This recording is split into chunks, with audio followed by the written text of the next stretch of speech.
Vedant's Wellness Center, where food become your medicine. Call 905-944-664. Another country, right? See, మీరు ఎలా చూడాలంటే భారతదేశం first of all యుద్ధానికి వెళ్ళలేదు. Let us be very clear about it. Pakistan said we will consider this act of war అన్నారు, కానీ భారతదేశం ఎప్పుడు కూడా మేము మీతో యుద్ధానికి దిగుతున్నాము లేక the country never declared war firstly, right? Let us stick to the facts, ఎందుకంటే కాంటెక్స్ట్ అవసరం. రెండోది, పహల్గామ్లో ఏదైతే ఉదంతం జరిగిందో దానికి what is the framework in which India is working is that we don't want terrorism and we will not accept terrorism. Okay, so ఇప్పుడు ఈ రెండింటిని మీరు తీసుకుంటే ఫస్ట్ మనం ఏం చేసేవాళ్ళం, యుఎన్కి వెళ్ళి ఏడవడము, రైట్? లేకపోతే ప్రూఫ్ ఉంది వచ్చి చూడమని చెప్పడము, ఇవి చేశాం.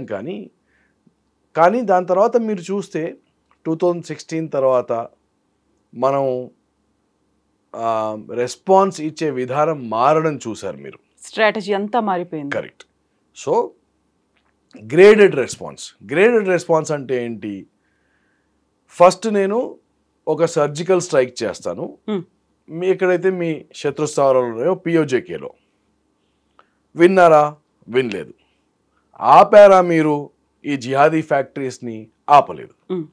నెక్స్ట్ మళ్ళీ ఉదంతం జరిగినప్పుడు నేనేం చేశాను, ఒక బాలాకోట్ స్ట్రైక్ లాగా ఒక ఎయిర్ స్ట్రైక్ చేశాను మీ స్థావరాల మీద. మళ్ళీ విన్నారా? లేదు. పద్ధతి మార్చుకున్నారా? లేదు. ఈసారి మనం ఏం చేశాము, the framework is still the same. నాకు పాకిస్తాన్తో శత్రుత్వం లేదు, ఇప్పుడు పాకిస్తాన్ ప్రజలతో శత్రుత్వం లేదు. ఓకే, పాకిస్తాన్ గవర్నమెంట్తో కూడా శత్రుత్వం లేదు. ఇది డిప్లొమాటిక్ స్టాండ్ ఇది. ఓకే, నాకు కావాల్సింది కేవలం లాంగ్ టైం పీస్ కావాలి, నాకు లాంగ్ టైం సెక్యూరిటీ కావాలి, నాకు నా ప్రజలకి భద్రత కావాలి, ఇది నాకు కావాల్సింది. సో ఈసారి వాళ్లకు ఊహకు అందకుండా 3 సార్లు చెప్పాం కదా, రైట్? చెప్పాక వాళ్ళు వినకపోతే ఈసారి మనం ఏం చేశాము, వాళ్ళ భూభాగంలో 150 కిలోమీటర్ల లోపలికి చొచ్చుకెళ్ళి వాళ్ళ స్థావరాలు జిహాదీ ఫ్యాక్టరీస్ ఏవైతే ఉన్నాయో వాటిని మాత్రమే అటాక్ చేసాం. Okay, still again we are within the framework దాటట్లా మనం. ఓకే, కానీ పాకిస్తాన్ దాన్ని ఎలా చూసింది, మీరు మా మీద దాడి చేశారు అన్నట్టుగా చూసి ఇప్పుడు కయ్యానికి కాళ్ళు వాళ్ళు దువ్వారు. by sending drones, by sending missile attacks, by doing artillery gun firing and all those things. అప్పుడు మనం ఏం చేసాము, వాళ్ళు ఎంత ముందుకు వస్తే దానికి 2 ఇంతలు వాళ్ళని తన్నుకుంటూ వచ్చాం 3 రోజులు.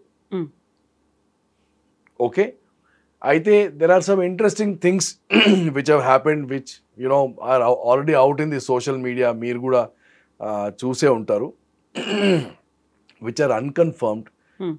Bharat government has not disclosed certain things. Okay, we will discuss them, but we will discuss them in a very unconfirmatory fashion.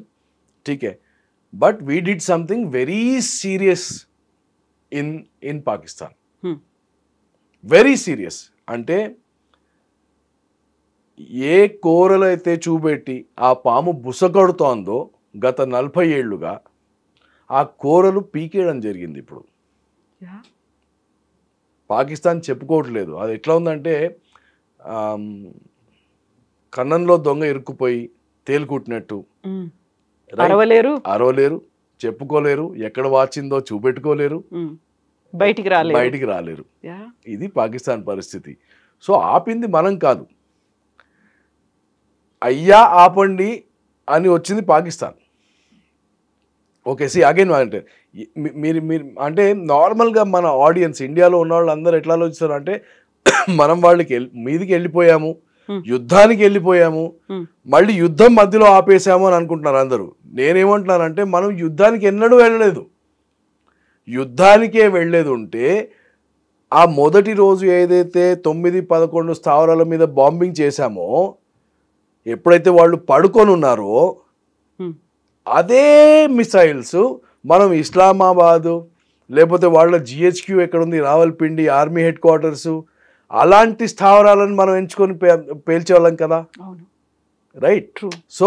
So what everybody needs to understand is that we did not go to వార్కి వెళ్తే ఆ first డేనే మనం శత్రువుని నిర్వీర్యం చేసేవాళ్ళం, కేపబిలిటీని మనం అది చేయలేదు. అంటే మనకు ఒక లిమిటెడ్ గోల్ ఆబ్జెక్టివ్తోనే మనం ముందుకెళ్ళాం, ఓన్లీ టెర్రరిజం అని. అందుకోసం ఏదైతే మనం మొదలు పెట్టలేదో దాన్ని మనం మధ్యలో ఆపేసామని అనుకోవడం పెద్ద తప్పు. ఒక రాంగ్ నోషన్ అనేది సర్క్యులేట్ అవుతుంది. Exactly right. సో మనం యుద్ధానికి తలపడలేదు, మనం యుద్ధానికి వెళ్ళలేదు, మనం పాకిస్తాన్ని నాశనం చేయడానికి వెళ్ళలేదు. నేను ఇది బలంగా మళ్ళీ ఎందుకుంటున్నానంటే, ఒకవేళ అది మన ఆబ్జెక్టివ్ అయి ఉంటే మొదటి రాత్రే పాకిస్తాన్ ఆర్మీ ఎయిర్ ఫోర్స్ నిర్వీర్యం అయిపోయేది. మనకు అవకాశం ఉండే, మనకు ఆ సామర్థ్యం ఉండే, అది మనం చూపెట్టాం కూడా కదా. True yeah right. అచ్చా, దిస్ ఈస్ వన్ పార్ట్ అండి. This is very important for people to know. Okay. Second is that cease fire వాళ్ళు అడిగారు.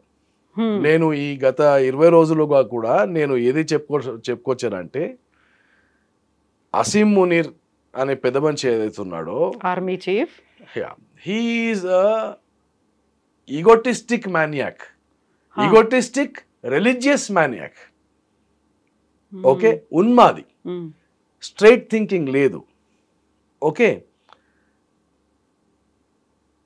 ఎస్కలేట్ అవుతుంది సిచ్యువేషన్, రైట్? మనం తగ్గాల, వాళ్ళు తగ్గాల. ఎందుకంటే ఇటు మొగతనం చూపెట్టుకోవాలి, అటు మొగతనం చూపెట్టుకోవాలి, రెండు దేశాలు కూడా. పౌరుషాలు, పరాక్రమాలు. అయితే ఈ పౌరుషం చూపెట్టుకునే క్రమంలో ఏమైందంటే, ఎవరైతే మతోన్మాది ఉన్నాడో అతను ఒక పెద్ద తప్పు చేశాడు. ఏప్రిల్ 16కి ఆయన పాకిస్తానీ డయాస్పోరాని పిలిచి, మనం ముస్లిమ్స్మి, మనం కల్మాలోంచి పుట్టిన దేశం, కశ్మీర్ మన జుగ్యులర్ వెయిను, మనం సుపీరియరు, మీరు రండి, మీ ఇన్వెస్ట్మెంట్స్ తీసుకురండి, పాకిస్తాన్ ఒక గొప్ప దేశం అని చెప్పుకుంటూ వచ్చాడు. అంటే ఏంటి? He made a public statement deriding India. నవ్వు ఇండియా వచ్చి 3 సార్లు చెంప మీద దెబ్బ కొట్టింది. ఎలా వెనక్కి తగ్గేది? వెనక్కి తగ్గితే అసీం మునీర్ చెప్తున్నాను. ఇప్పుడు అసీం మునీర్ పలికిన ప్రగల్భాలకి, whatever, right, my Telugu is not ప్రగల్భాలకి వెనుకడికి తీసుకునే చాయిస్ లేదు. వెనుకంచ వేస్తే ఎవరి ముందైతే ఆయన డింబాలు పలికాడో వాళ్ళు నవ్వుతారు. రెండోది, బలూచిస్తాన్ ఏదైతే ఎక్కడైతే ఆల్రెడీ ఒక రెవల్యూషన్ నడుస్తోందో వాళ్ళు నైతికంగా బలపడతారు. సింధులో కూడా బలపడతారు. నార్త్ వెస్టర్న్ ప్రావిన్స్ ఖైబర్ పఖ్తూన్వా అని ఉంటుంది, అక్కడ పఠాన్లు కొట్లాడుతున్నారు, వాళ్ళు బలపడతారు. అండ్ ఏ ప్రజలైతే పాకిస్తాన్లో ఉన్నారో ఇవాళ వాళ్ళ ఆర్థిక పరిస్థితుల మీద గవర్నమెంట్కి వ్యతిరేకంగా ఉన్నారో వాళ్ళు కూడా బలపడతారు, వాళ్ళు కూడా చులకం చేసి మాట్లాడతారు. సో ఒక ఉన్మాదికి ఇవన్నీ పడొచ్చేవి కాదు. So he did not have a chance to take a step back. Honourable exit లేకుండే ఆయనకి. సో వాడు కూడా ఓవర్ ముందుకు వచ్చేస్తున్నాడు. Okay, we don't want to escalate it.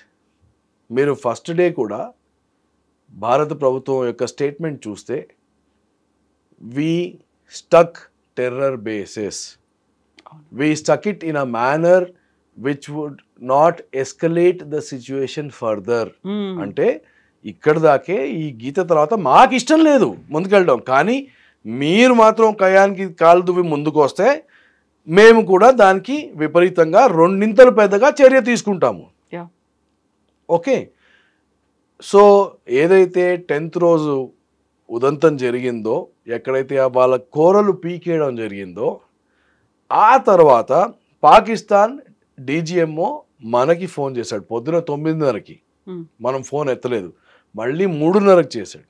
3:30కి చేసినప్పుడు విరమణ చేద్దామా అంటే ఓకే మాకేం ప్రాబ్లం లేదు అన్నాం మనం. ఓకే, బికాస్ ఇంపెరిటివ్ చూడండి, ఇది ఇంపార్టెంట్, మళ్ళీ అందరికీ తెలవాల్సింది. మనకి పాకిస్తాన్ అనే దేశం ముఖ్యమా, భారతదేశం యొక్క గ్రోత్ ముఖ్యమా?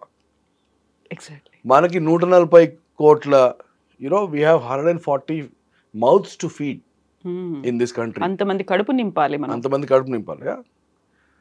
And today we are on a growth path.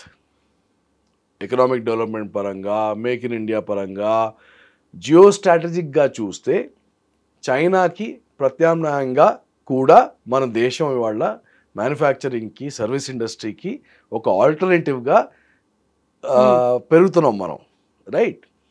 ఇప్పుడు ఈ given that's what I need, అవును, రైట్? అంటే మనం అందరము ఇప్పుడు చాలా ఈజీ కదా, ఒకవైపు ఏమో మాకేం కావాలో అది అడుగుతాం. ఎలాగా? రైతు బంధు కావాలి, స్త్రీలకి 2500 కావాలి, I'm just saying, free bus కావాలి, అవును, రైట్? ఇదంతా ఎప్పుడు వస్తుంది? మన ఎకానమీ గట్టి పడితే వస్తాయి ఇవన్నీ.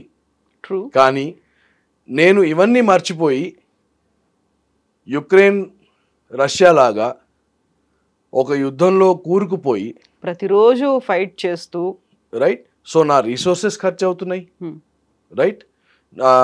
And my men are involve there, leadership, mind, mental focus కూడా దాని మీద ఉండిపోతుంది. ఓకే, అప్పుడు ఏమవుతుంది? నా ఎకనామిక్ గ్రోత్ ఏదైతే పట్టాల మీద ఉందో ఆ పట్టాలు తప్పుతుంది మన బండి. అండ్ చైనా లాంటి దేశానికి అది కావాలి, మనం పట్టాలు తప్పాలి అనేది చైనాకు కూడా కావాలి, పాకిస్తాన్ కూడా కావాలి. ఎందుకంటే మనం పట్టాలు తప్పామనుకోండి, ఇంటర్నేషనల్ రిపోర్ట్స్ ఉంటాయి ఫర్ ఇన్వెస్ట్మెంట్, పెద్ద $100 million, $1 billion ఇన్వెస్ట్మెంట్ కావాలంటే there are hundreds of pages of reports which are made. Security పరంగా, పొలిటికల్ స్టెబిలిటీ, ఫిజికల్ సెక్యూరిటీ, ఇదంతా. In that hour ranking will go down. నా ర్యాంకింగ్ కిందకి వెళ్తే ఎవడైతే ఇన్వెస్ట్మెంట్కి రావాలో వాడు అంటాడు, అరే ఇక్కడ డబ్బులు పెడితే ఇవి కొట్టేసుకుంటాయి, మన డబ్బులు ఏమైపోతామని వాడు డబ్బులు పెట్టడు. డబ్బులు పెట్టకపోతే మనం పెరగం. True, right? So therefore ఇంత సునాయాసంగా ఎమోషన్తో, ఒక జింగోయిజంతో, రైట్, పాకిస్తాన్ని కొట్టేయాలి. నేను ఇంకెక్కడో అన్నానండి, అంటే I just said, imagine I'm going to sign or put an application for a 1,000 crore tender. Just imagine this. నేను కార్లో వెళ్తున్నాను, నా ప్రత్యర్థికి కూడా ఆ 1000 కోట్ల టెండర్ కావాలి. సో నేను 5 గంటల తర్వాత అయితే టెండర్ వేయలేను.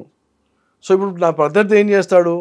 పాకిస్తాన్ అనే మోటార్ సైకిల్ నుంచి పంపిస్తాడు రోడ్డు మీద, వచ్చి నా కారుని గుద్దుతాడు. అవును. ఇప్పుడు ఏమవుతుంది? గుద్దితే కారు ముందు కదలదు, కారు కదలదు. నా కారులో నా కొడుకు, నా పెళ్ళం కూడా కూర్చొని ఉన్నారు, ఓకే, చూస్తున్నారు ఏం జరిగిందో. నేను 5 నిమిషాలు వాడితో గొడవ పడతా, వాడు నన్ను తిట్టేశాడు కూడా, నా కారుకి డ్యామేజ్ కూడా అయింది. ఇప్పుడు నా కొడుకు, నా పెళ్ళం కారులో కూర్చొని, అదేంటి నాన్న అసలు నువ్వు మొగడివేనా, వాడు అలా తిట్టేస్తున్నాడు, నువ్వేం మాట్లాడట్లేదు, నువ్వేం చేయట్లేదు, నువ్వు వాడిని కొట్టట్లేదు అంటే, ఇప్పుడు నేను మోటార్ సైకిల్ వాడి మీద నా టైం వేస్ట్ చేసుకోవాలా, లేకపోతే నేను వెళ్ళి ఆ 1000 కోట్ల టెండర్ వైపు వెళ్ళాలా? మీరైతే ఏం చేస్తారు? So true. యా, ఫస్ట్ నాకు ఫ్యూచర్ అనేది ఉంటుంది, ఆ తర్వాత భద్రంగా ఉండాలనేది ఉంటుంది, రైట్? సో ఇండియాకి ఆ మోటార్ సైకిలిస్ట్ ఇంపార్టెంట్ కాదు, ఎందుకంటే వాడి దగ్గర ఒక పైసా లేదు, వాడికి పొయ్యేది లేదు, ఆ బండిలో పెట్రోల్ చైనా పోస్తోంది, పెట్టుకోరా అని వెనకాల నుంచి నూకుతోంది. ఇప్పుడు నేను మోటార్ సైకిల్ వాడితో పెట్టుకోవాలా, లేకపోతే నేను నా దారిలో నేను పోవాలా? దేని గురించి ఆలోచించాలి. Correct. So statecraft is a very different thing when you are leading a country, when you are heading a country, or when you are heading a house also. If you want to take a wise decision, you will take it in the interest of the long term interest. So true. Yeah. Right. సరే, నా కొడుకు, నా పెళ్ళం దుఃఖపడతారు, బాధపడతారు, వ్యధలో ఉంటారు, అరే ఏంటిది అసలు అని, ఆ రోజంతా డిసప్పాయింట్మెంట్ ఉంటుంది. That's okay. సో మీరు ఇప్పుడు అడుగుతున్న ప్రశ్నలు ఏవైతే ఉన్నాయో, మన వాళ్ళందరూ ఇలా అనుకుంటున్నారు, అదేంటి మీరు ఆపేశారు, ఎందుకు ఆపేశారు, ఆపే అవసరం ఉండేనా? దాని తర్వాత వదంతులు, ట్రంప్ చెప్తే విన్నాడా, ఇదంతా నాయిస్ కదా రైట్ నౌ. అవును. క్లారిటీతో మీరు చూస్తే, రైట్, మన దగ్గర 40-50% యూత్ ఎవరైతే ఉన్నారో వాళ్ళకి ఉద్యోగాలు రేపు కావాలంటే 10 ఫ్యాక్టరీలు కావాలి. 10 ఫ్యాక్టరీలు కావాలంటే నేను నా ఎకనామిక్ గ్రోత్ చేసుకుంటూ వెళ్ళాలి. That's what is important for me. నేను మోటార్ సైకిల్స్ మీద కాన్సన్ట్రేట్ చేస్తే అక్కడే ఉండిపోతాను. True, so true, so true. Right? So that's how you need to see it. మనకు క్షమత లేక కాదు, మనకు అవకాశం లేక కాదు, ఓకే? కానీ క్షమత అవకాశం ఉందని నేను అక్కడ టైం వేస్ట్ చేసుకోవద్దు. పాకిస్తాన్కి ఏ గుణపాఠం నేర్పియాలో అది నేర్పించాము, అయిపోయింది. And we have established a new normal, right? That I'll speak to you separately. But today the equation has changed. ఏం సాధించాము అంటే I'll talk to you separately about that. That will it's will become a very long answer. Exactly. Right? But what I'm saying is that you don't compare India to Pakistan. Don't just don't even consider it. వాడు మనకి తగ్గ స్థాయిలో ఉన్న దేశం కాదు అది. It's a rogue nation. It's a nation full of pathological liars. పొద్దున లేస్తే ఏం మాట్లాడతాడో, సాయంత్రం కూర్చుంటే ఏం మాట్లాడతాడో, దాంట్లో పస ఉండదు, దాంట్లో నీతి ఉండదు, నిజాయితీ ఉండదు. రైట్? ఎవడో వాడికి ఏదో సాయం చేస్తే పోయి వాడి పక్కకి నైజం వాళ్ళది. గత 40 ఏళ్ళుగా యుఎస్ఏతో పడుకున్నారు, యుఎస్ఏ డబ్బులు ఇచ్చిందని. ఇప్పుడు చైనాతో పడుకుంటున్నారు, చైనా డబ్బులు ఇచ్చిందని. రైట్? సో అట్లాంటి వాడితో మనకి ఏం సంబంధం అసలు? వై ఆర్ వి ఈవెన్ అంటే why are we even comparing ourselves to that country? That's below us. Sir, మీరు ఇప్పుడు ఒక మాట అన్నారు, గతంలో అయితే ఇలాంటి సిచ్యువేషన్స్ ఏమైనా వచ్చాయి అనుకున్నప్పుడు, బార్డర్లో అన్సర్టనిటీ అలాంటిది ఉంది అనుకున్నప్పుడు మనం యునైటెడ్ నేషన్స్ దాకా వెళ్ళేవాళ్ళం, మన రిప్రజెంటేటివ్స్ వెళ్ళి ఇది జరుగుతోందని చూపించుకునేవాళ్ళం. ఆ స్ట్రాటజీ అనేది మారింది అనేది ఒక సినిమా డైలాగ్ ఉంటుంది సార్.